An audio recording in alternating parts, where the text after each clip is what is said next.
tutare ture Mangalam Shri Mahapani Swaha Om Tare Tutare Ture Mangalam Shri Mahapani Swaha Om Tare Tutare Ture Mangalam Shri Mahapani Swaha.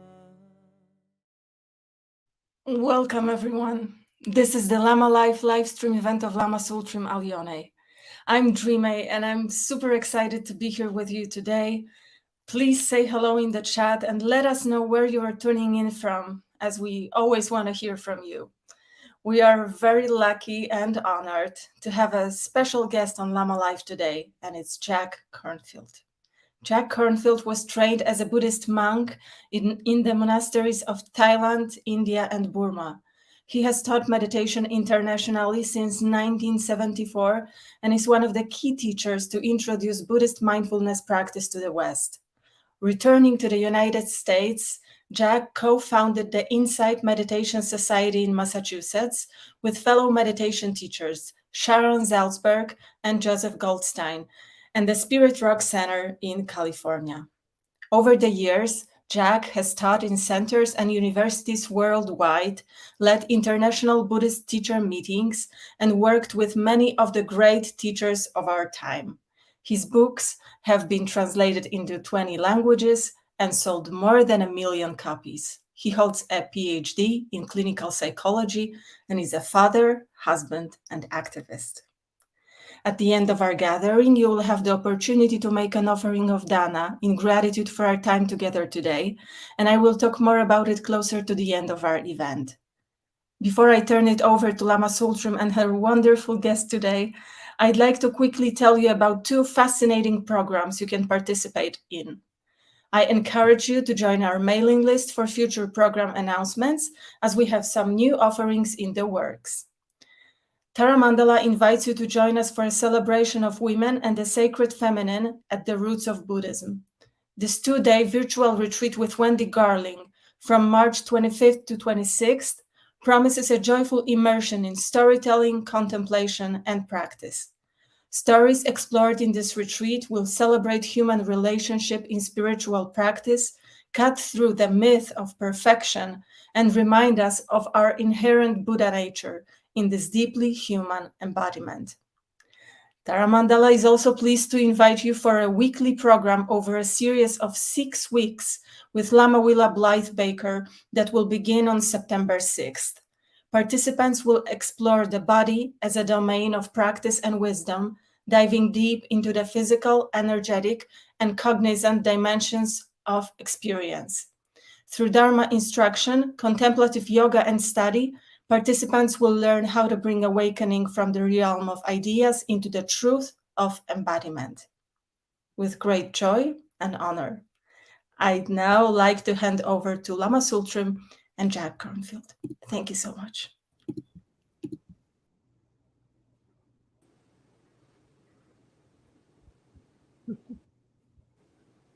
Greetings from Costa Rica, Jack. Hi, Lama Tsultrim. Very happy to see you. Yes. And you were just here. I was, yeah, in your beautiful home and the beautiful countryside where you're living for now. Yeah. Just a week ago. So, thank you for coming on to Lama Live. And I wanted to tell a little bit about how we first met, and then invite you to lead a little meditation. So this is what I remember, and you're welcome to share what you remember. I remember us meeting in the faculty townhouses in Boulder, Colorado in 1975. And at first I thought it was 74, but then I remembered I had both my kids, and one was born in 75, the second one of 3. So I had both my daughters, and one of my daughters kept escaping from my apartment and going upstairs to your apartment, where I think there was a Buddha, and she was making offerings to that Buddha or something like that. And then you brought her down. And whose kid is this? And that's how I remember us meeting. Yeah, I don't remember that. I just remember us meeting. I thought it was 74, but it could have been 75. The thing that struck me, you had come back not so long before from being in the Himalayas and studying with Abu Rinpoche. Mm-hmm. And I was just struck by the intensity of your dedication, that there's some way in which, you know, it was an enthusiastic and a great meeting. And I'd been, of course, looking at some of the kind of texts and things you were studying and the equivalent in the Theravada tradition. And I thought, wow, so really full into this with so much dedication and enthusiasm. And from the very beginning, it was really inspiring and beautiful. Thank you. And you haven't changed. I'm kind of stubborn about Dharma. Yeah. The other thing that we shared in common was both having been monastics. Yes. And fairly recently non-monastics. Yes. And figuring out how are we going to land this precious thing that we encountered in Asia in two different traditions in the West. Yes. And I think that that's been our koan in a way for our lives. And we've both done it in somewhat different ways and some similar ways. Yeah, and I think in a way it's also the koan, or the question that Buddhism has carried over these millennia, is the connection between the monastic life and the lay life, and how does that fit together with the benefit of these teachings. Yeah. And I'll tell you one tiny story, which is from the Theravada tradition and the original way that monks and nuns lived for a long time before it went to different climates like Tibet, where the rules changed. The most important rule for monastics is not the rule of celibacy, and it's not the rule of, you know, simplicity of owning very little. The rule that creates the monastic life as it was around the time of the Buddha and for thousands of years since, is that a monastic, a monk or nun, is not allowed to eat food unless it's placed in their hands within one hatabat, half an arm's length, that day by a lay follower. Between sunrise and noon. Otherwise you don't eat. You can't keep it food, you can't grow it, you can't cook it. And what that means is from the very beginning, the monastics just can't go off and live by themselves and make some life separate from the community of human beings they grew up in, but that they are absolutely intertwined, and that they had to have a mutual benefit. The people wanted to support the monastics because they were a benefit. And I remember as a young monk walking through these remote villages on the border of Laos and Thailand, you know, that didn't have electricity yet. People didn't have cars. It was very much the old ancient way of living. And people would get up in the morning, even in the dry, poor season when they didn't have much food, and come and make an offering into our bowls as we walk through, as if to say, you so inspire us and matter to us as human beings that we'll take the little food we have and share it with you, because this is what makes our life meaningful and brings joy to our lives. And it was this beautiful interrelationship. So it's been part of the spirit of Buddhist teachings from the very beginning. Yeah, and Milarepa said the merit of the person who takes care of the yogi on the mountain is the same as the merit of the yogi practicing on the mountain. That interdependence, it's similar, but this would be somebody in a long-term retreat and probably visited maybe once or twice a year by a donor bringing food like tsampa to them, but without them, they couldn't stay there. Yeah. Maybe that's an easier way to practice, huh? You don't have to stay in the cave. You just have to cook up some good stuff once a year.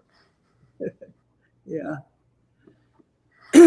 So maybe you could lead us in a little meditation to kind of bring everybody out of the conceptual state into a meditative experience.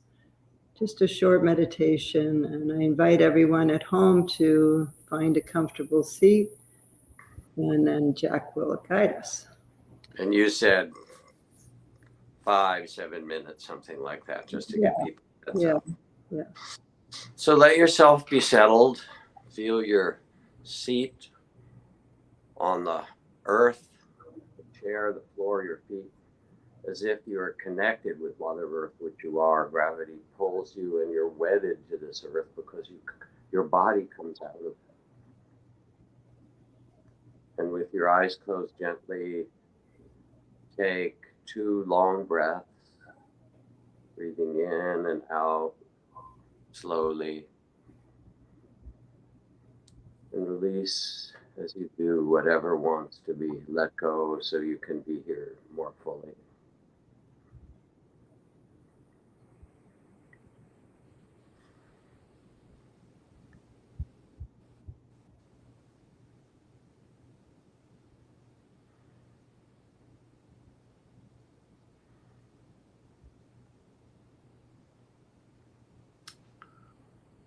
Now with this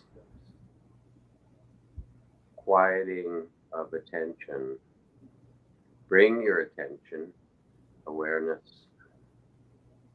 to the whole field of sensations of your body. Your body is an energetic field, alive with tingling and warmth and cool and areas of tension and ease and pleasure.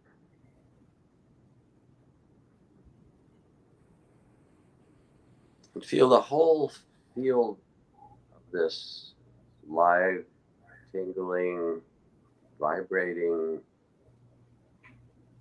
body that you're inhabiting with awareness now. And notice all that it's been carrying, the places of tension,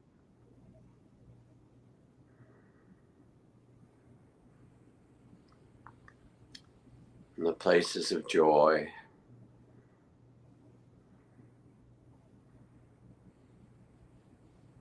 pleasures and pains.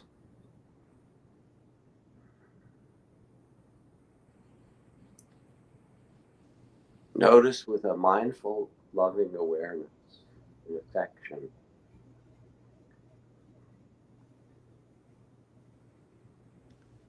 And wrap this precious body with compassion, kindness.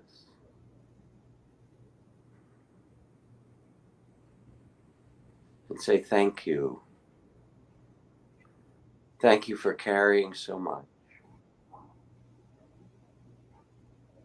I'm okay just now. Where I am, you can relax. Thank you.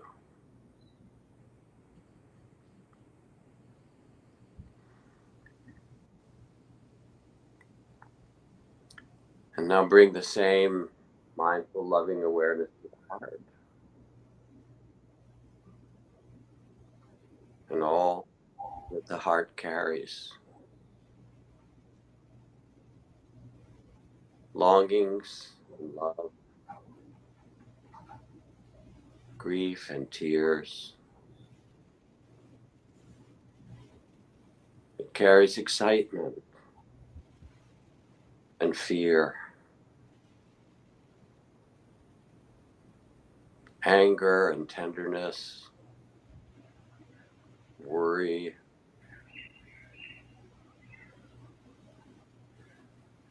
The heart carries so much, the struggles of life in the heart,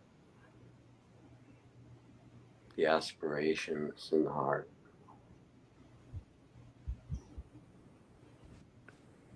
I'm feeling this whole realm held by the heart.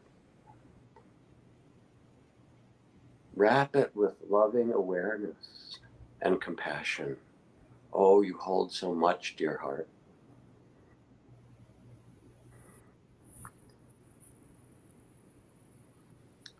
And say thank you. Thank you for carrying so much. I'm okay just now.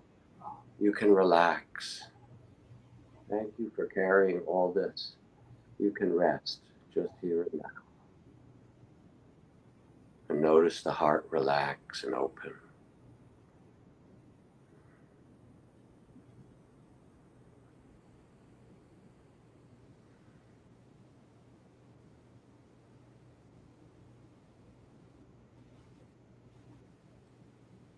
Now bring the same mindful, loving awareness to the mind,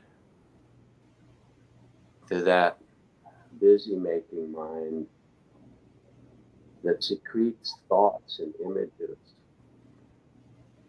constantly creating plans, thoughts, analysis, memories, judgments, pictures, images, figuring out, wondering, deliberating,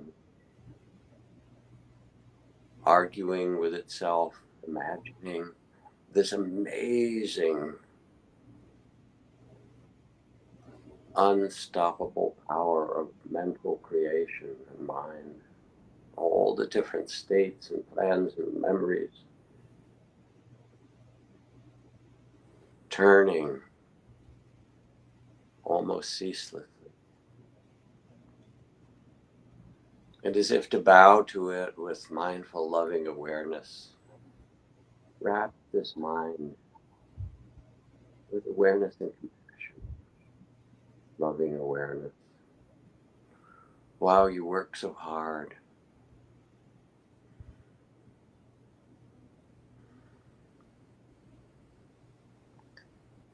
Thank you. Thank you, dear mind, for trying to keep me safe, for trying to protect me in all these ways, working so hard to keep me safe. Bring me benefit. You can relax, mind. I'm okay just here and now. You can relax, be at ease. And with this kind attention and gratitude, thank you. Let the mind relax.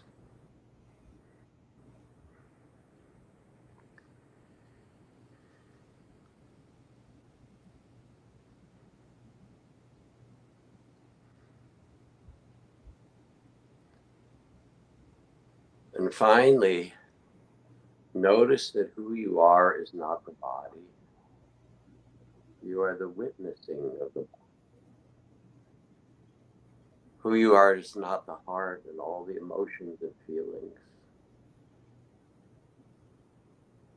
You are the witness of the heart.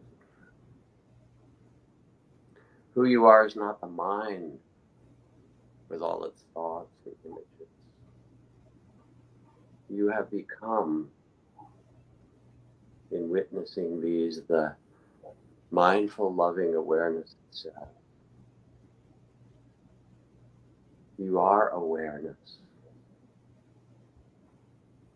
You are consciousness, the space of awareness that holds all things. Rest in it, vast, open, timeless. This is your true nature. Awareness itself.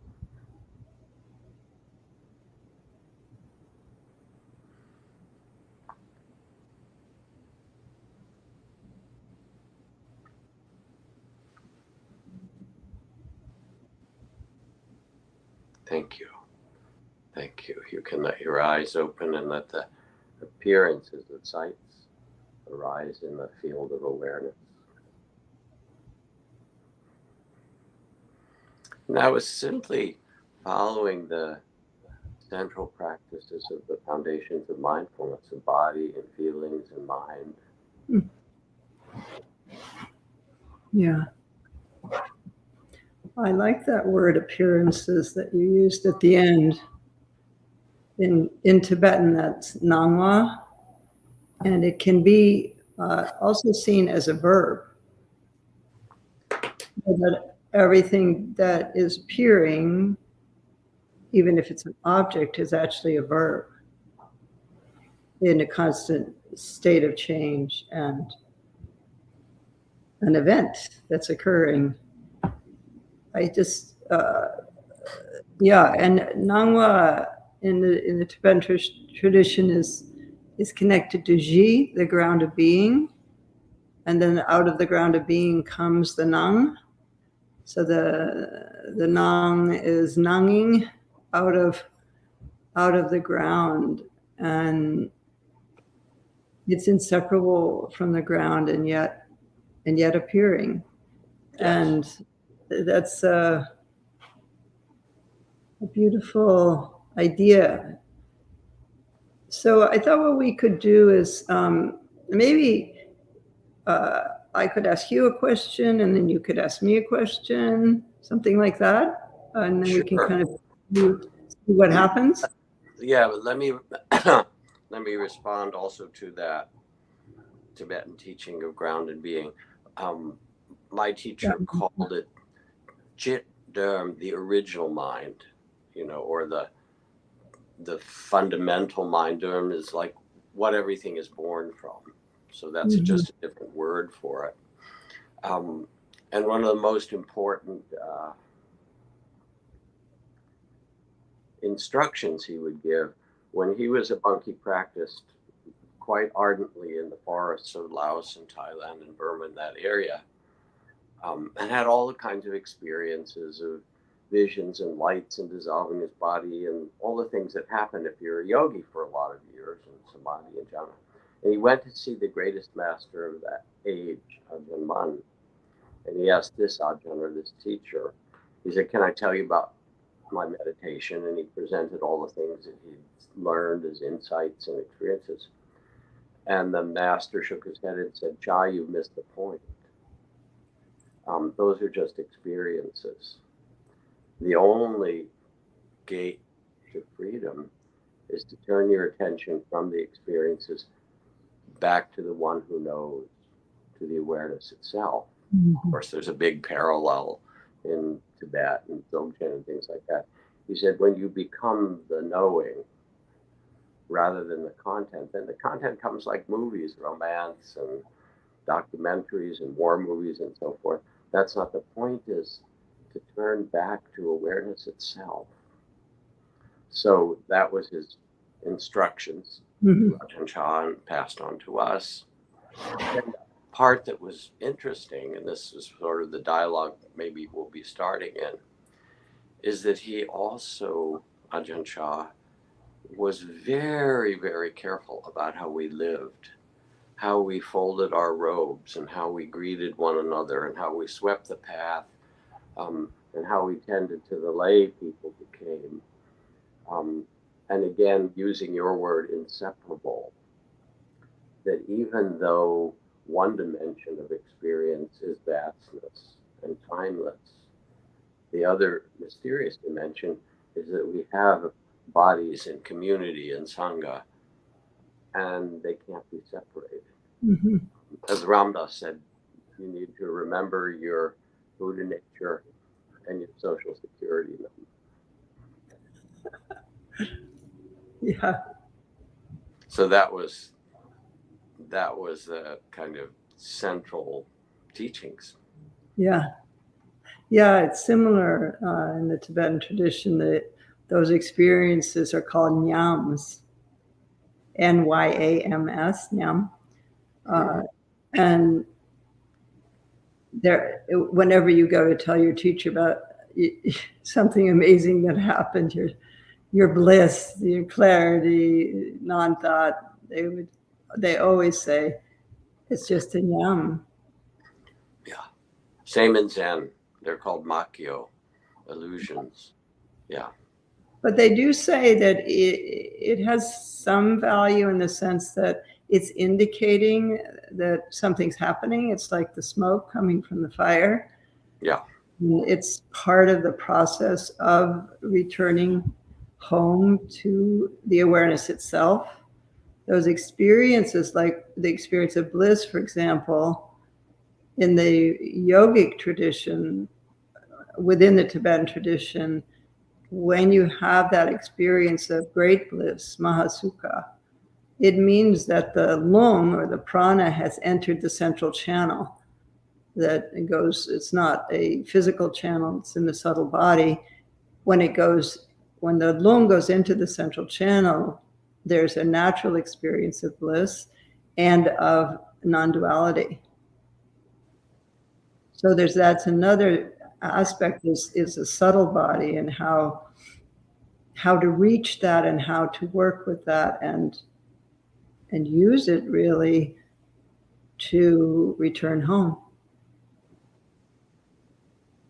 Yeah. So shall I start asking you a question? Sure. Whatever. Yeah.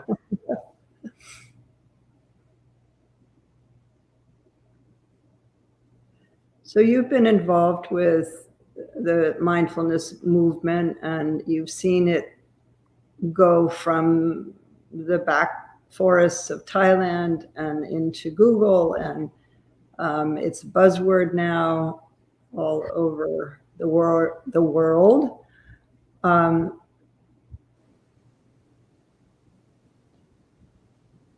And so I think people understand generally what mindfulness is, but I think it would be interesting to hear you define how you understand the difference, if there is one, between mindfulness and awareness.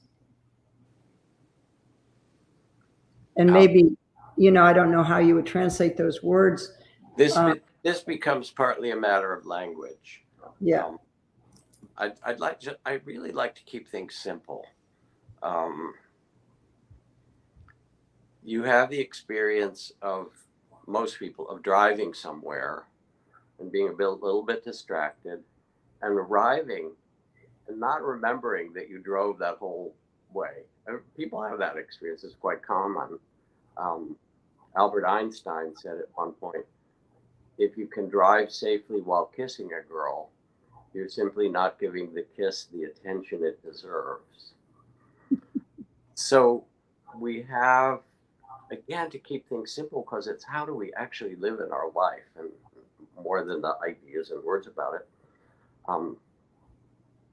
We have times when we're not very present. We're doing things, but we're doing it on automatic pilot or reacting in habitual ways and so forth. You could say we're kind of inattentive or lost, but we're still living our life, and that can be a lot of the time. And then there are times when we say, oh, I got really lost in that. It can be reactivity, or it could be something that you got engaged in. And it's as if you step back, as we did in that meditation, and you become the loving witness of it, the awareness of it that says, wow, look at that. This is what's happening. And I don't mean in some fancy way at all, but it's almost like waking a little bit from a spell. And we live in the spell of our identity and just doing our things, and I do it too. And then go, oh yeah, here's this amazing human life. And there's a kind of waking up from that as we do this, we shift our identity from being the one who, the body or the feelings or the reactivity or the mind, to being more the loving awareness itself, the loving witness of it. And that is the gateway to liberation. So that's a big answer. And a little answer is that if somebody says they want to, could I have a little attention, please? Attention is not a small thing. When you gaze at or meet a person and give them your full attention, it's a huge thing to be met. When you tend to something and give it your care, as we did in the monastery in these ways, it's not a small thing. It engages us in a beautiful way in the world itself. Mindfulness can get very close up like a zoom lens, and you can be completely present with the smallest thing. It can also zoom out to be vast, and you're still the loving awareness of it all. In every case, it means not being lost or identified, but becoming more the loving awareness itself. Mm-hmm. So how's that sound? It sounds good. Who is aware of the loving awareness? That's just a mind trip, that question. You know, who is, and who's aware of the one it's an irrelevant question, actually, because it's made of thought. You know, and people say, oh, I was aware, and then I was aware that I was aware, and then I was aware that I was aware that I was aware. What that is this? It's a succession of thoughts. Yeah. We are consciousness, we are awareness, and it's all created in consciousness.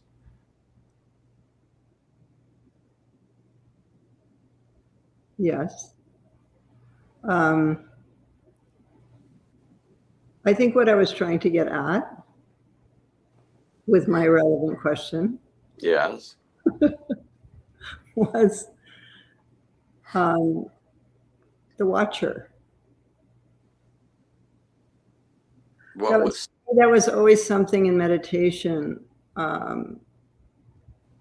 of being deep in meditation, and then that question of the watcher, the one who's having that experience of loving awareness. And then for me, looking at that, looking toward that, even yes, as a question, yes, opened up something deeper. Because in the turning toward that question, for me, it went into a deeper state of non-duality, if you will, or inseparability. I think what you're describing is just what Ajahn Chah's teacher told him, to turn his attention from the experience back to the one who knows, to the knowing, to the awareness itself. That sounds pretty much identical to what you're describing, and it's the same thing in Zen practice, where you have the question, who, what am I, or who am I, and then you turn your attention back to see. Mm-hmm. And of course, what you find is not a self.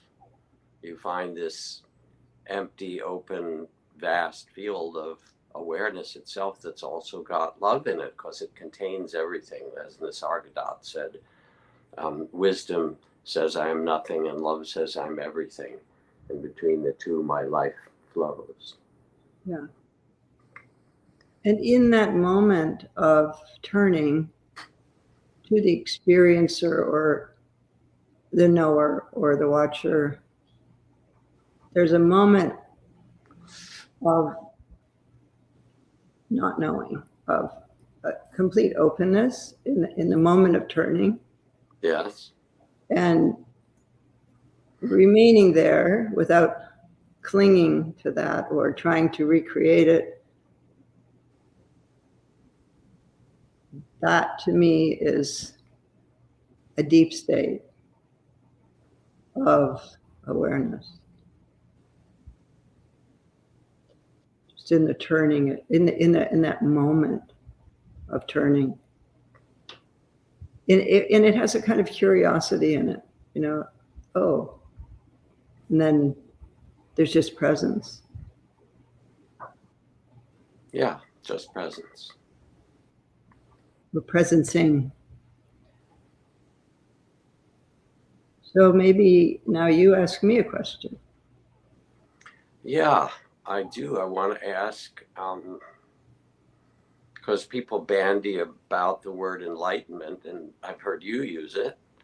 You know, what do you sense as the goal when people come to practice, do the practices you teach and so forth? What's the purpose? What's the goal?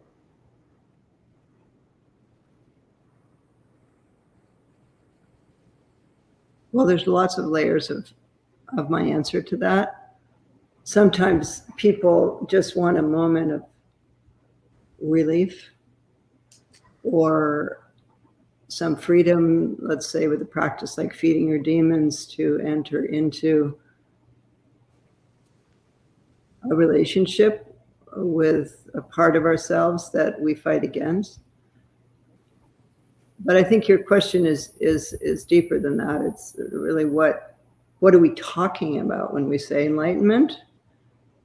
And in the Tibetan tradition,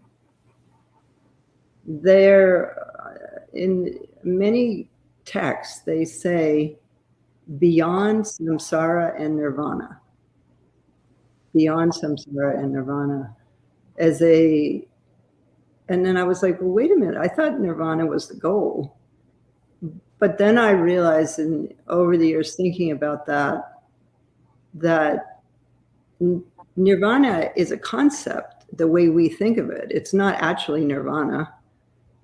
It's a concept, as is samsara. And so if we're beyond samsara and nirvana, we're beyond both of those concepts, because we can get sort of fixated at getting to nirvana and getting away from samsara. And I certainly, you know, I did that. I did that as a nun. I was like, I want to get away from samsara. But it followed you. Yeah. It followed you wherever you went. Yeah, that didn't really work. But I had that idea. And then I was noticing yesterday, actually, I've been translating these ancient Dzogchen teachings, and I noticed how often they use the word Nime. It keeps coming up, and it means not to. And thinking about how not to is not the same as one, because not to takes you to that place of openness. If you say one, it becomes a thing. And so I think my definition of enlightenment is returning to our true nature, our deep, vast, open, loving being, which really has no center and no fringe, no boundary. That's another thing that was in this text again and again. No center, no edge. And so finding a way into that, I don't even know what to call it, except it is aware. It has awareness. All awareness participates in it. Even grasping awareness is part of it. But finding a way to go into that vastness and stabilize that awareness while still holding the fact that you have to stop at a red light, or Sheila, you know, the ethical conduct, those relative kind of things that are important at a certain level, but at the same time holding a presence of that vastness. So I think that's how I would define it. And also compassion is really part of it, because when you're released from the two, from the fixation on self, which means there's other, then suddenly you're much more aware of the suffering of others.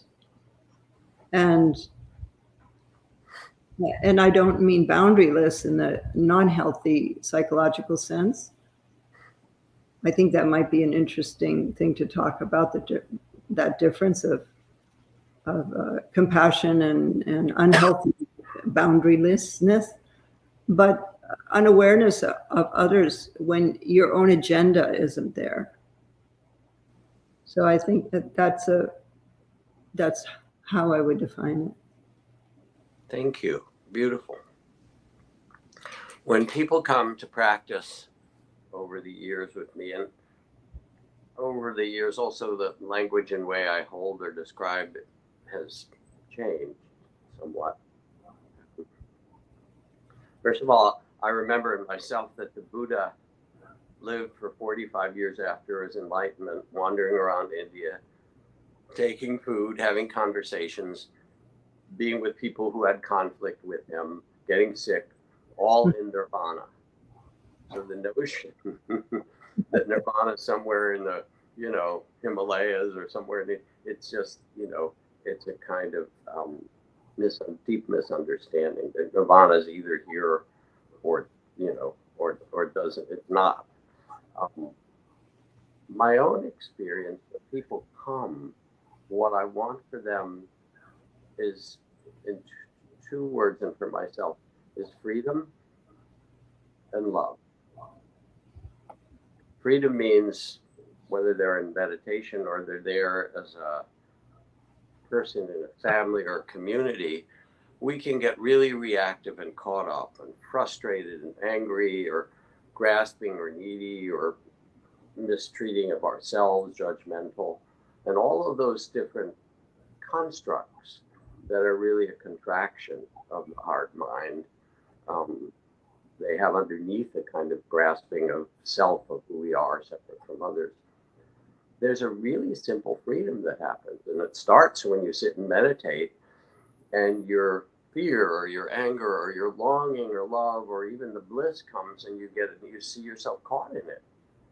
And then there's this shift to say, oh yeah, you become the loving awareness of it, and you're no longer at its mercy. Those patterns, they're there, and some of them have intelligence in them, so you can learn, but you're not caught. There's a kind of freedom, and then that freedom expands, as you described, to rest in a vast, timeless, neither center nor boundary, the vast loving awareness, which is the ground of being, the primordial ground. Maybe that's the best translation for Jit term, the primordial ground, from which everything comes and can't be separated.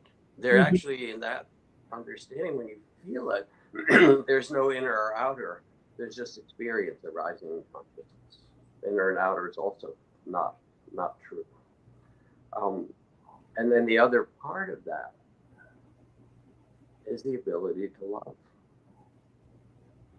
And, I can say in you and so forth that vastness is loving awareness, because love contains and connects all things. But I'm, again, in a very specific way, just as people come and they're caught up in things in their life and they can find a greater freedom and less identification and attachment. The question is, can I love well? And the ability to connect and become that field of love, no matter where love, even with joy and sorrow and praise and blame and gain and loss and birth and death,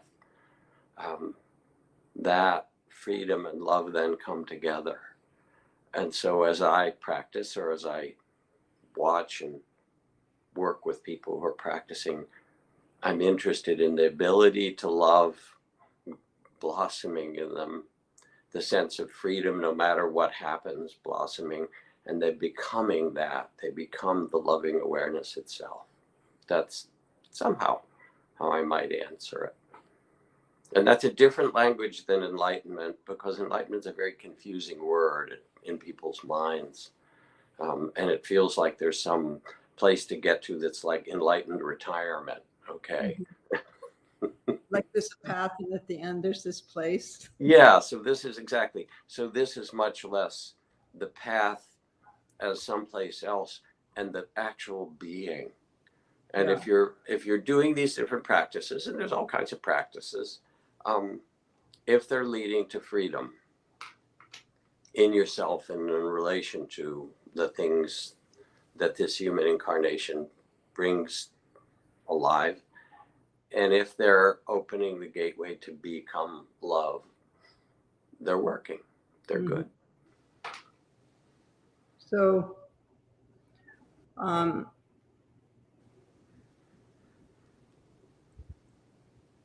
the Buddha talked a lot about attachment, and the problem of attachment, encouraged monasticism, although also had respect for the lay community and the lay path, but really talked a lot about the sort of problem of relationship, the problem of attachment. And so I wondered, you also have a degree in psychology, and you know the importance of healthy attachment. And so how do you sit with those two things? So on a superficial level, there's just a confusion of terms, because the meaning of attachment in the Buddhist teaching is different than healthy connection or healthy caring. And those words just get confused. But then you're asking something much deeper, Tsultrim, which is the Buddha, at least in the myth and the story, who the hell knows what actually happened, left his wife and his child and so forth. And then he started an order, and he invited lots of other people to leave their families, at least as the myth and the story is told. And remember, the story is told by monastics. So you also have to know that the record of it, which was oral for 500 years, was kept by people whose investment was in that stepping back from society. So they might have privileged that as well. My deepest experience and both monastic and otherwise is that can help some people to extricate themselves from all the cares and responsibilities, but that freedom really doesn't matter what you're wearing and doesn't matter what community you're in. And Lord knows I've been in, or Buddha knows, or whoever it is, monasteries where there is jealousy and infighting and conflict and so forth. You don't get away from human beings and being human. So there's a different and much deeper level meaning of freedom, and it's really the freedom of heart that's possible for us. And it's so beautiful to discover this independent of, you can be in a family, or you can be like my teacher Mahagosananda.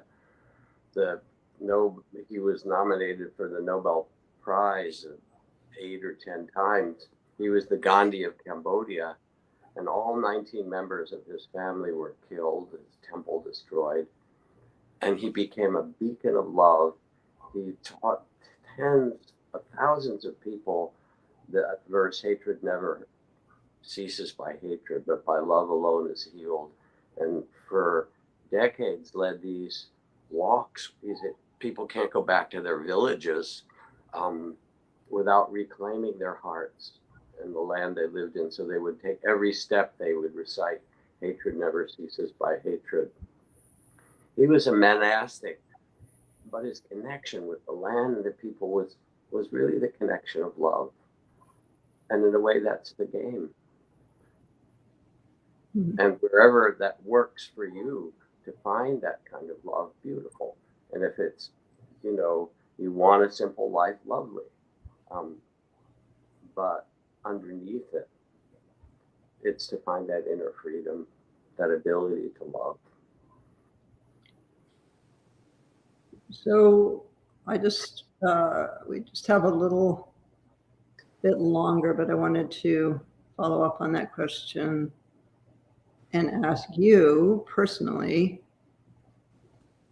I think in your life, that you have evolved into a deeper appreciation of the gift of relationship and the the and the challenge of it at the same time. And so I'd like to hear you talk about that. Like, is that true? And how do you connect this to your practice? Oh, thank you, dear, because it's a great question. And I've seen you in love relationships and so forth as well. When I came back from the monastery, and admittedly, I was still quite young. I was still in my 20s after the first 5 years I spent in Asia. And I had felt in meditation all these experiences and things, and then becoming the loving witness, as Ajahn Chah taught, the one who knows, and much more compassion and love. And I thought, oh, now I'll go back and live that in the world. And then I got into an intimate relationship with a woman I'd known before. And all my old fears and habits and neurosis reappeared because there was no place in the monastic life for them really to come out. And I was shocked. It's like all the old clothes were in the closet and they fit perfectly.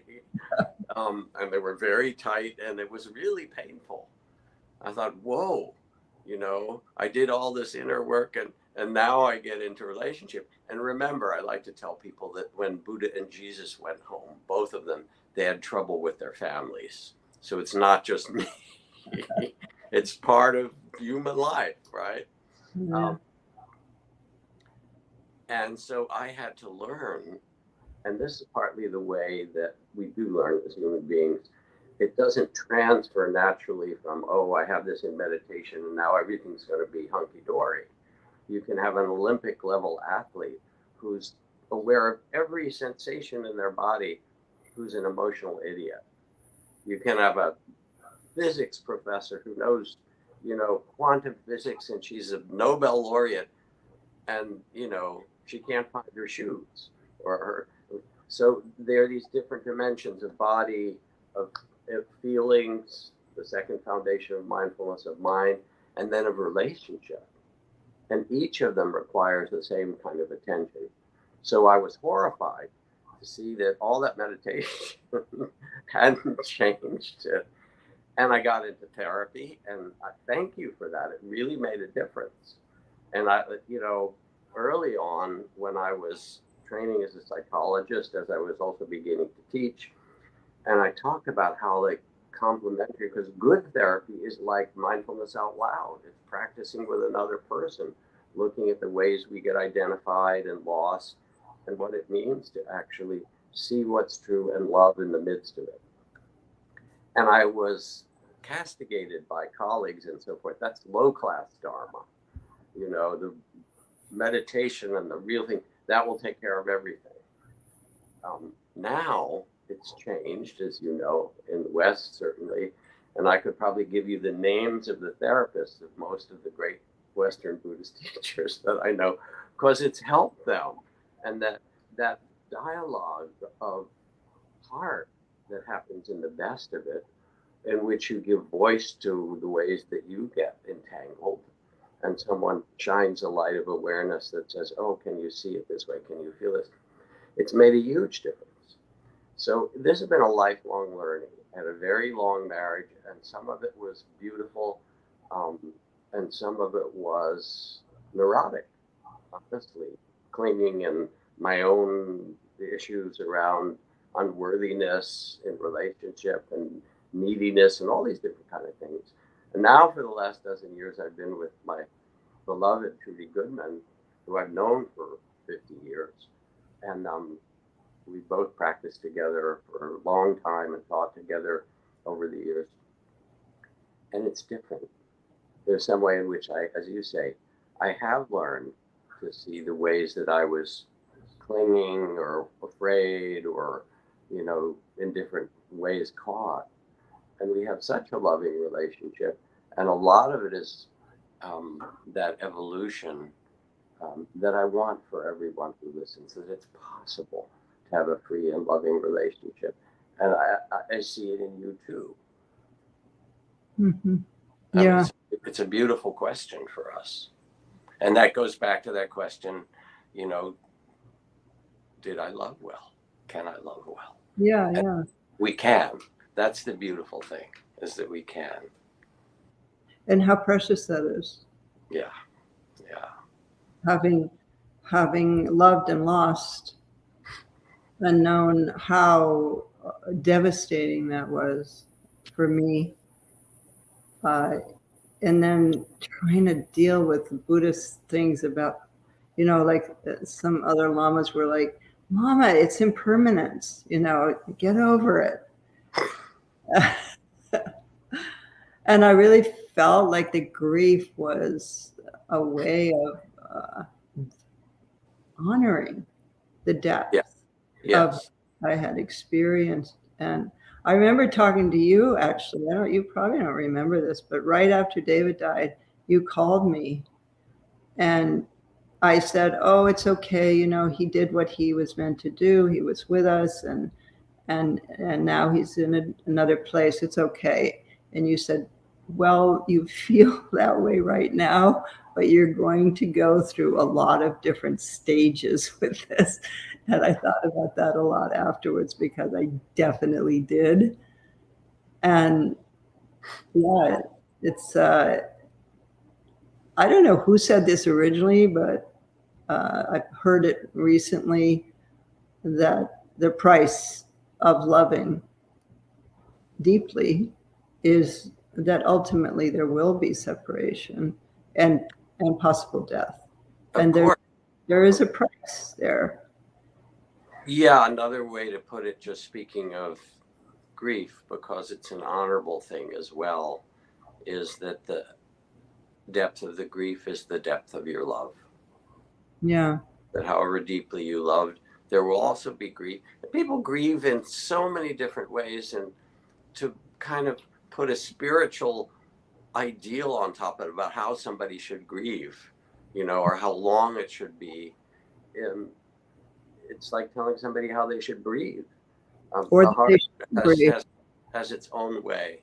And to be able to hold all that, as we did in that opening meditation, to hold all that and say, thank you for caring so much, for being, we're in a human incarnation and we need to respect it. This is mysterious and here we are. And thank you, dear heart, for carrying it all, for carrying the 10,000 joys and the 10,000 sorrows, mm-hmm. the ocean of tears and the unbearable beauty of this world. And that is really the meaning of love. Yeah. So maybe you can take us out with another little meditation so that we can leave our beautiful people out there in the etheric realm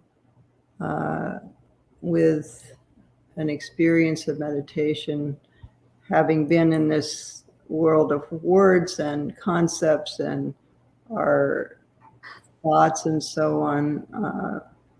I think it would be beautiful to go back into meditation before we leave everybody. Well, first I want to thank you, Tsultrim. We have known each other for something around 50 years, you know, half a century. And again, I just so much respect your original passion, and I'll use that word because it's positive passion for the Dharma.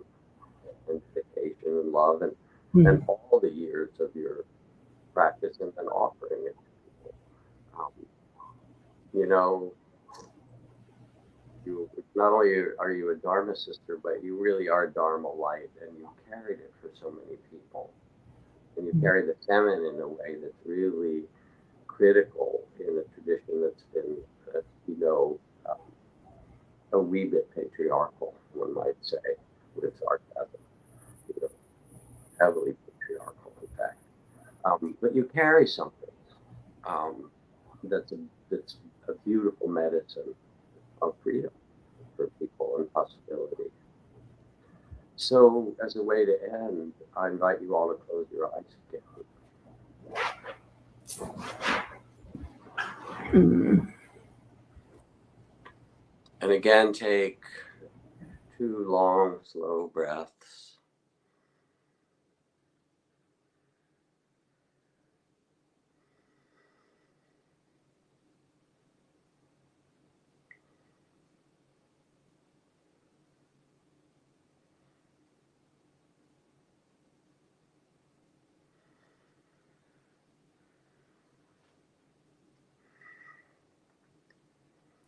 And feel yourself seated on Mother Earth, from which this human body has come. All the minerals and the fluids, it's all come out of the rivers and the soil and all the foods that humans eat.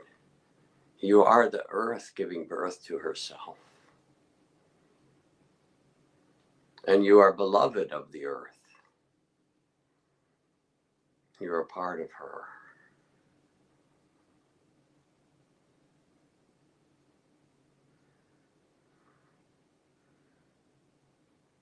Treasured,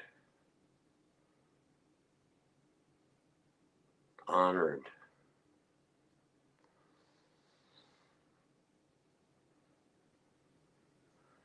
and let your mind and heart open to the vast sky of loving awareness, the primordial ground, your true home. You are loving awareness. You are loving awareness that is embodied in this human incarnation.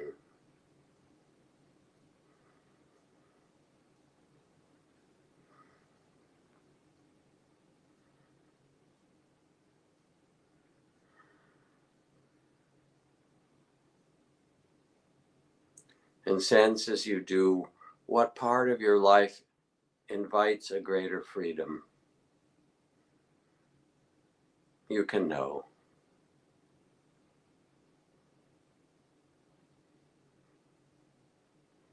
And just knowing and feeling that possibility opens the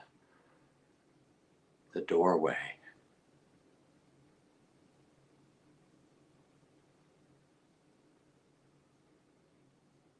to a wise and appropriate letting go and opening, a freedom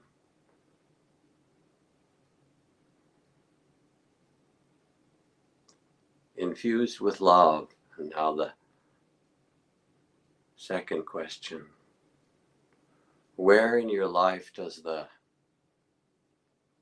gateway of love call to be opened further?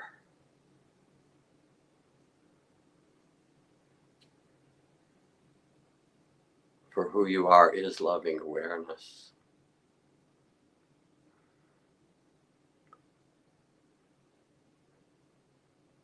And where does that love want to open and blossom more?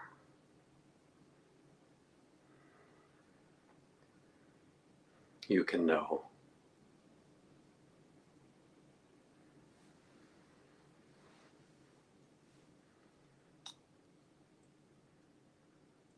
And take the blessings of the teachings that we all share and the Sangha, or community of all of us who are supporting each other to awaken, to remember who we really are. And imagine letting those blessings spread out from us to beings everywhere. sense it, offer it.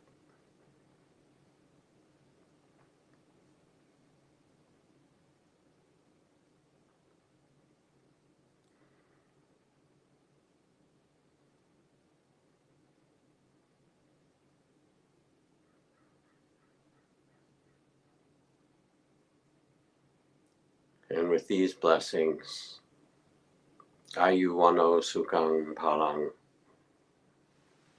let your eyes open and feel yourself still in the field of loving awareness. Thank you, Tsultrim.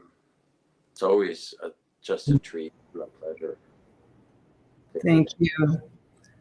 Thank you for your kind words, Jack. And our friendship has been so important over the years and many different moments. It really has, as you know. And thank you for sharing yourself with everyone today, and wish you a beautiful time there.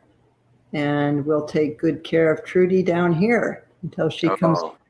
Thank you for doing that. That's so important and sweet. I know she's right nearby, and you are tending her, as well as, you and Michael just being a light for folks. So thank you, dear. You're welcome. Lots of love. Take care. Lots of love.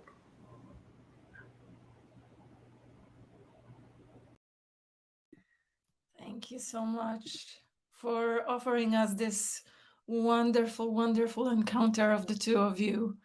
So inspiring, so enriching, just wonderful. Thank you. And much gratitude to you, our audience, for your, as always, heartfelt presence. We hope you will be with us next Sunday as well. Remember, you can send in questions to Lama Tsultrim that relate to your spiritual path or any life situations.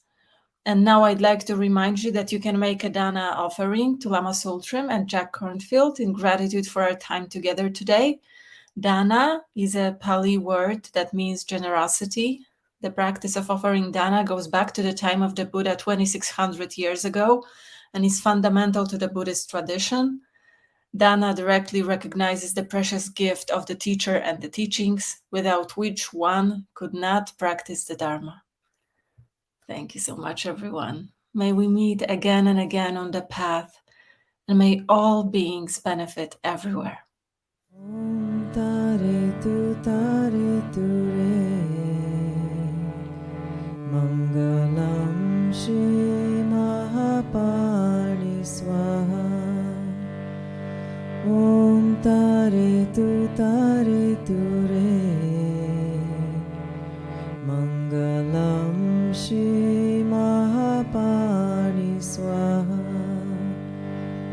Om tare tu re, Mangalam Shri Mahapani Swaha.